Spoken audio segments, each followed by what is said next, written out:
રાજકોટમાં સ્થાનિક સ્વરાજ્યની ચૂંટણીઓ પૈકી વડોદરા જિલ્લાના સાવલી નગરપાલિકાના 6 વોર્ડના 24 સીટના સભ્યોનું લિસ્ટ ભાજપાએ જાહેર કરતા સાવલી ભાજપા સંગઠનના મહિલા મોરચાના 2 ટર્મમાં મહામંત્રીનો હોદ્દો ધરાવતા મહિલા વૈશાલી પુરોહિતે પાર્ટી દ્વારા વોર્ડ નંબર 5ની માંગેલી ટિકિટમાં હોવાના આક્ષેપ સાથે રાજીનામું આપ્યું છે। વૈશાલી પુરોહિતે ભાજપા મહિલા મોરચાના મહામંત્રી પદનો ત્યાગ કરી સંગઠનના નગર પ્રમુખને રાજીનામું પત્ર આપ્યું છે।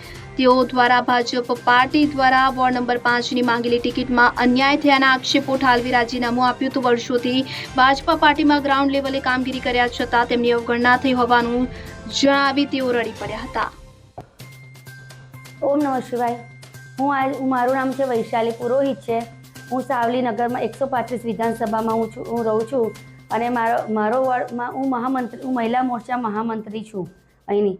ગઈકાલે પરમ દિવસે સેન્સ પ્રક્રિયામાં વચમાં મેં ફોર્મ ભર્યું હતું ભાજપ મહિલા મોરચામાંથી। મેં કોર્પોરેટરની ટિકિટ માટે મેં માંગણી કરી હતી ભાઈ જોડે। મેં 5 નંબર વોર્ડમાં હું ઊભી હતી। એમાં મને લોકોએ ટિકિટની પહેલાં કીધું મને હું 15 વર્ષથી હું આ સંસ્થામાં 15 વર્ષથી હું આ ભાજપમાં કામ કરું છું। કાલે મેં જ્યારે પેલું જાહેરાત થઈ ત્યારે મેં ભાઈને ફોન કર્યો કે ભાઈ મારી ટિકિટ તો કે બેન તમારી ટિકિટનું તો હવે શું કરવાનું એમ એવું કહી દીધું મને લોકો બધાએ। એટલે મેં કાલે રચિતભાઈને મેં મારું મહામંત્રીનું રાજીનામું જે મહિલા મોરચામાં મહામંત્રી હતી એને મેં મારું રાજીનામું આપી દીધું છે। મેં 15 વર્ષથી કામ કરેલું કોઈ જણાયું નહીં ભાજપમાંથી કોઈ વ્યક્તિઓને તો પછી હવે મારે કામ કરવાનો કોઈ અર્થ નહીં। અને જે બહેનો નથી આવતી જે બહેનો મિટિંગ જ નથી ભરતી એકે વખત કોઈ દિવસ એ બહેનોને તમે જોઈ છે? મોનાલી બહેનને તમે શાહજને જોયા છે કે કોઈ બી વ્યક્તિ હોય કોઈ બી વોર્ડમાં તમે એમ તો સેન્સ પ્રક્રિયામાં એવું કહો છો તમે લોકો કે તમારે જે વોર્ડમાં હોય એમાં જ તમે ચૂંટણી લડો તો પછી અલગ અલગ ચૂંટણીઓ 5 નંબરવાળા 6માં જતા રહ્યા, 6 વાળા 5માં આવી ગયા।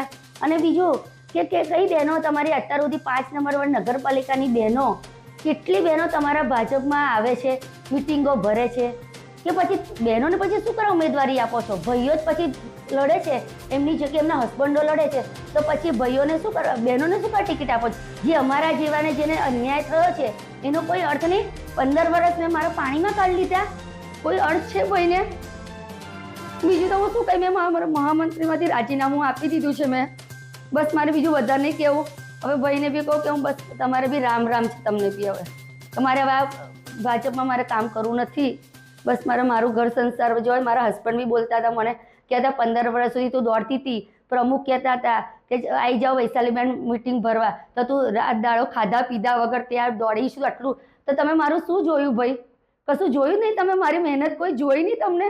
મારી મહેનત કોઈ દેખાય નહીં તમને? બસ ઓમ નમઃ શિવાય। ઇકબાલ લુહાર।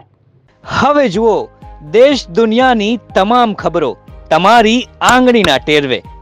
ઉઠાવો મોબાઈલ અને ગૂગલ પ્લે સ્ટોર પરથી ડાઉનલોડ કરો અમારી CN24 ન્યૂઝ મોબાઈલ એપ।